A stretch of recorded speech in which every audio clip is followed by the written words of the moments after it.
The wet pad, a smooth 12-acre driving surface flooded with water. It's like driving on ice. Out here, maintaining control at speed is difficult at best. They basically did a big figure eight on a wet track.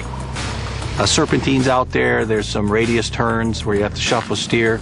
As well as incorporating different lane changes. What it challenged us to do was try and maintain a steady speed and maintain full traction as we went around the course. Manipulate the vehicle and, kind of make it angry.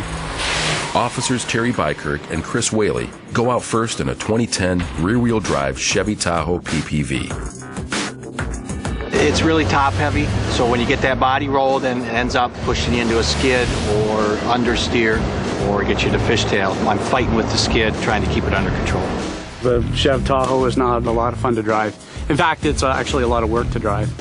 Officers Don Spence and John Lees test the rear-wheel drive Dodge Charger Pursuit with a Hemi V8. It's got a lot of rear power, so you got to combat that already, and it's hard to hold that back end because she seems kind of heavy. Once I got it into the corner, especially if I applied any type of throttle to it, it would go into a oversteer situation pretty quickly. Next up, the new all-wheel drive Police Interceptor Utility with 3.7-liter V6. To keep this comparison fair, Ford engineers have disabled the electronic stability control in the Police Interceptor vehicles. Oh yeah, no question now in this vehicle.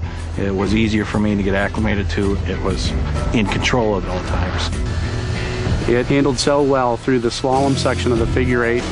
The all-wheel drive utility vehicle with the 3.7 is quite amazing. It really is amazing engineering.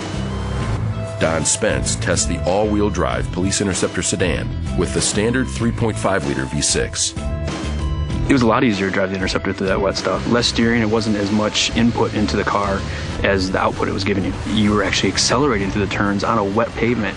Before that, I had the Hemi Dodge Charger, and it definitely didn't hold the road or hold the line nearly to what the new Interceptor does. Not at all. The all-wheel drive system can sense both vehicle speed, the inputs of the vehicle, whether it be oversteer or understeer, and the amount of power that the driver's demanding. What it can do is actually balance torque from the front to the rear to give you the maximum amount of traction, maximum amount of performance. It just goes along with the same DNA that we put into this vehicle of purpose-built from the ground up for police applications.